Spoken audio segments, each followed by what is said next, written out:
প্রায় 4-5 ঘন্টা হাঁটার পরে হাসান একটা শহরের ভিতরে চলে আসে। সামনে একটা বেঞ্চি দেখতে পাই, বেঞ্চির উপরে বসে পড়ে। তারপরে ভাবা শুরু করে কোথায় যাবে, সে কি করবে। তারপরে হাসান সামনে তাকিয়ে রাস্তার ওই পারে দেখে যে 3-4 জন মিলে একটা প্রাইভেট কারে ডাকাতি করছে। হাসান দেখতে পেল যে রাস্তার এক সাইডে একটা ডাল পড়ে আছে, ওইটা নিয়ে গিয়ে পিছ থেকে 4 জনকে ইচ্ছা মতো মারা শুরু করে। 4 জনের মাথার উপরে আঘাত করে, 4 জন মাটিতে লুটিয়ে পড়ে এবং কিছুক্ষণ পরে 4 জন একেবারে জ্ঞান হারিয়ে ফেলে। তখনই গাড়ির ভিতর থেকে একটা মহিলা বলে উঠলো, তুমি কে বাবা, আমাদেরকে এভাবে বাঁচালে? তখন হাসান বলে উঠলো, আমি একটা অনাথ এতিম ছেলে, রাস্তায় রাস্তায় ঘুরে বেড়াই। তখন ওই মহিলাটা বলে উঠলো, তুমি কোনো কাজ কাম করো না? তখন হাসান বলে উঠলো, না আন্টি, আমার মতো ছেলেকে কাজ দিবে কে? তখনই আন্টি বলে, কোনো সমস্যা নাই, আমি তো আছি। কোনো সমস্যা নাই বাবা, আমি তোমাকে কাজ দিব। আর তুমি আমাদেরকে এত বড় দুর্ঘটনার হাত থেকে বাঁচালে, আজকেই তোমাকে আমি কাজ দিব, আমাদের সাথে আমাদের বাসায় চলো তুমি। কথাটি বলা মাত্রই প্রাইভেট কারের ভিতর থেকে একটা মেয়ে বলে উঠলো, আম্মু এদেরকে বিশ্বাস করতেন, এরা রাস্তার ভিতরে হয়তোবা মাস্তানি করে বেড়ায়, গুন্ডা মস্তান হতে পারে, হয়তোবা এটা একটা এদের চাল। তখন হাসান বলে উঠলো, আপামনি আমি কোনো গুন্ডা মস্তান না, আর আমি এমন ছেলে না, আপনাদের মন না চাইলে আপনারা আমাকে নিয়ে যান না, তাও এমন বললেন না। আপনাদের বিশ্বাস না হলে আপনারা যেতে পারেন, আল্লাহ হাফেজ। আরে বাবা, ওর কথায় রাগ করো না, ঠিক আছে? আমি দেখে বুঝে গেছি তুমি একটা ভালো ছেলে, তুমি অমন না। তখন হাসান বলে উঠলো, না আন্টি, আমি আপনার সাথে যাব না, এই মেয়ের বিশ্বাস হচ্ছে না আমাকে। তখন বলে উঠলো, না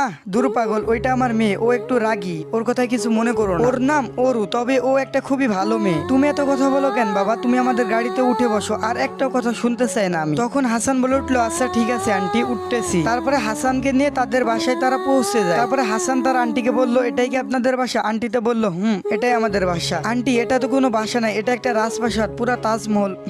পাগল ছেলে একটা। তখন আন্টি বলে উঠলো, আচ্ছা তোমার কি কোনো বাবা মা ভাই বোন নাই? না আন্টি, আমার এই পৃথিবীতে কেউ নাই, আমি অনাথ এতিম, রাস্তায় রাস্তায় ঘুরে বেড়াই। ও আচ্ছা, তুমি আমাদের গাড়িটা চালানো শিখো আর ড্রাইভিং শিখো, ঠিক আছে? আর কিছু মন চাইলে সেটাও কইরো। আচ্ছা ঠিক আছে আন্টি, আর আমার নাম হাসান। তখনই অরুর মা অরুকে বলে উঠলো, এই হাসানকে গেস্ট রুমে নিয়ে যেত। তখন অরু বলে উঠলো, এই মা কি বলতেছো, পাগল হয়ে গেছো নাকি? এ থাকবে আমাদের গেস্ট রুমে। তারপরে অরুর মা বলে উঠলো, যা বলতেছি তাই কর। অরু বাধ্যতামূলক ভাবে হাসানকে নিয়ে গেস্ট রুমে গেল। হাসান আর অরু যখন গেস্ট রুমে ঢুকে পড়ে, তখন অরু এমন একটা কাজ করে বসলো যেটা হাসানের চিন্তার ও ভাবনারও বাইরে ছিল। অরু হাসানের 2 গালে চড় মেরে গাল 2টা একেবারে লাল করে ফেলে। এই কুত্তার বাচ্চা, তুই আমাদের বাসায় আসলি কেন? হাসান বলে উঠলো, আশ্চর্য, আপনি আমাকে থাপ্পড় মারলেন কেন? বুঝলাম না আপু। তখনই অরু বলে উঠলো, বুঝবা না তো, সুন্দর মেয়ে দেখছো আর গাড়িতে উঠে পড়ে চলে এসেছো। হাসান বলে উঠলো, আপনার কোথাও ভুল হচ্ছে, আমি নিজে থেকে আসতে চাই নাই, আপনার মা এক প্রকার জোর করে এনেছে, আমি নিজের ইচ্ছে আসিনি। তামান্না বলে উঠলো, আচ্ছা ঠিক আছে, ভালো বুঝি সবই, চুপ থাকো, আর কিছু বলা লাগবে না তোমাকে। তোর মতো ছেলেগুলাকে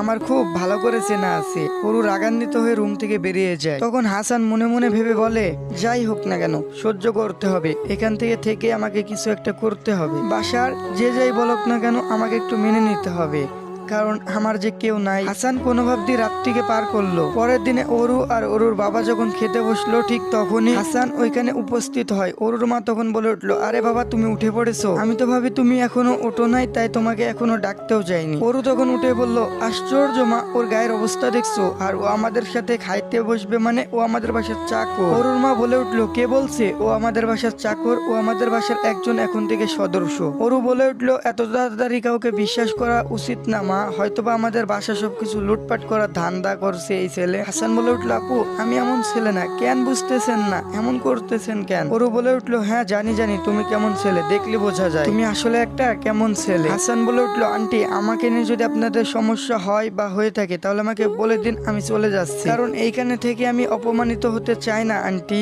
আরে বাবা রাগ করো না তো, তুমি তো জানোই আমার মেয়েটা একটু রাগী, আসো এখানে বসো, আমি ভাত বেড়ে দিই। অরু তখন বলে উঠলো, ও যদি আমাদের সাথে এখানে বসে খায় তাহলে আমি কিন্তু খাবো না, বলে দিলাম। ওর পোশাক দেখলে ওর পাশে বসতে মন চায় না। অরুর মা এটা শুনে অনেক রেগে গেল, আর একটা কথা শুনতে চায় না। অরু, তোমার মুখে মানুষকে সম্মান করতে শিখো, আর তোমাকে কিসের জন্য পড়াশোনা করাইতেছি? হ্যাঁ। হাসান বলে উঠলো, আরে আন্টি বাদ দেন না, ও ছোট মানুষ, ও একটু কম বুঝে, আমি আমার রুমে গিয়ে খাইতেছি। অরুর আম্মু বলল, না তুমি এখানে বসেই খাবে। হাসান বলে উঠলো, না আন্টি একটু বোঝার চেষ্টা করেন, আমি আমার রুমে গিয়ে খেলেই ভালো হবে, প্লিজ আন্টি বোঝার চেষ্টা করুন, আমি আপনাকে রিকোয়েস্ট করতেছি। আচ্ছা বাবা তুমি তোমার তোমার রুমে গিয়ে খাও, তোমার খাবার তোমার রুমে একটু পরে দিয়ে দেওয়া হবে, আর আজ থেকে মাইক্রো ড্রাইভিংটা একটু প্র্যাকটিস করো। এমন করে ড্রাইভিং করতে করতে 1 মাস 2 মাস পরে গাড়ি চালানো শিখে যায় এবং গাড়ি চালানো থেকে শুরু করে গাড়ির সবকিছু খুঁটিনাটি সম্পর্কে জ্ঞান অর্জন করে ফেলে। তখন ওরু বলে উঠলো, এই চাকর তুই আজকে আমাকে কলেজে নিয়ে যাবি, আমার কলেজে আজকে অনেক লেট হয়ে গেছে। হাসান বলে উঠলো, আপনি গাড়িতে গিয়ে বসেন, আমি রেডি হয়ে আসতেছি। ওরু বলে উঠলো, তাড়াতাড়ি আই, লেট হয় না যেন।